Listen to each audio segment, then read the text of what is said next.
Hallo zusammen, I'm your Vlog Dave. Living in the present can be as much fun as, well, looking back into the past, in the past's past, or even in the past's past's pasts. And maybe foreseeing the future is as cool as foreseeing the future's future. What the is he talking about?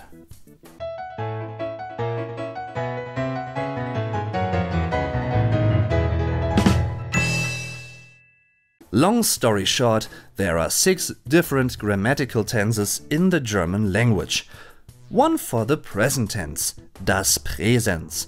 3 for the past, das Plusquamperfekt, das Perfekt. And das Imperfekt, or das Präteritum. And there are 2 for actions that will happen in the future. Futur 1 and Futur 2. Sounds a bit like the introduction to Lord of the Rings, doesn't it?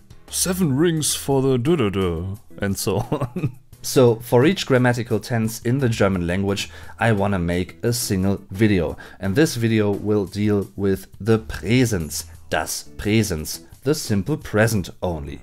But before I'm gonna go into full detail mode, I wanna mention that the following examples are in the indicative mode.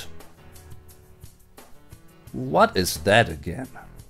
Actions that are expressed through the indicative mode are real actions, actions that are really happening. The subjunctive mode is used for actions that could happen, that are not really happening at the moment. It's also used for expressing wishes. And if you want to command something or request something, you might use the imperative mode. An example of the indicative would be Ich laufe. And if you're just walking but you could run theoretically too, you could say Ich könnte laufen. And if you want someone else to run, you could say Lauf! This would be der Imperativ. Another thing that needs to be addressed is that the following 2 examples will be in active and not in passive mode. You're expressing something in active mode when the subject in a sentence is doing something. And the passive mode is used for something that happens to the subject or that is done by the object, for instance. You could say, Ich backe den Kuchen, and then it's me who's baking the cake. But you could also say something like, Der Kuchen wird gebacken, and then it's the cake that's being baked, because it cannot bake itself. This would be a passive construction. So just in general, contexts and actions that are happening in the Präsens, in das Präsens, the simple present, are happening right now. Yes, right now. Right now, I could say something like, Ich mache gerade ein Video. I'm making a video right now. Yeah, it's true. And you guys could actually say something like, Hey, ich sehe Dave. Hey, I'm seeing Dave. So you might already be familiar with the linguistic term something is flectated. And it's pretty much the same for verbs, only that we call it conjugated in this case. So here's how to conjugate machen in the German Präsens Indikativ aktiv. Ich mache. Du machst. Er or sie or es macht. Wir machen. Ihr macht. Sie machen. And this is how to conjugate sehen in Präsens Indikativ aktiv. Ich sehe. Du siehst. Er or sie or es sieht. Wir sehen. Ihr seht. Wir sehen. So have you noticed something? Because, well, I chose machen and sehen being the 2 verbs in this video on purpose. One is a so-called regular verb or weak verb, which is the case for machen, and the other one, sehen, is a so-called irregular verb or strong verb. And if you want to know more about this topic, well, feel free to watch my German lesson on that.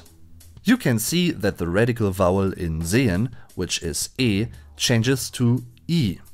This is the case for all strong verbs with the radical vowel e. They always change their radical vowel from e to I for the second and third person singular, in Präsens, that is. And you might have noticed something else too. There are recurring endings. For the first person singular, it's the ending e. Depending on the context and the word, there might not be an ending for the first person singular in Präsens at all. For instance, instead of ich sehe, you could also say ich seh, without the e at the end. For the second person singular, it's the ending st. For the third person singular, it's the ending t. For the first person plural, it's the ending en. For the second person plural, it's the ending t.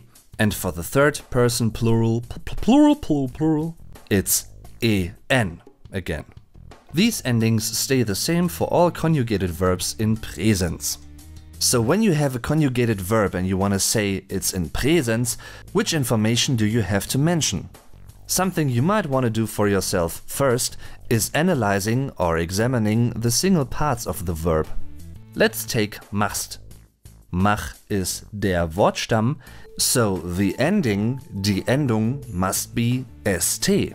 St refers to the zweite Person, the second person.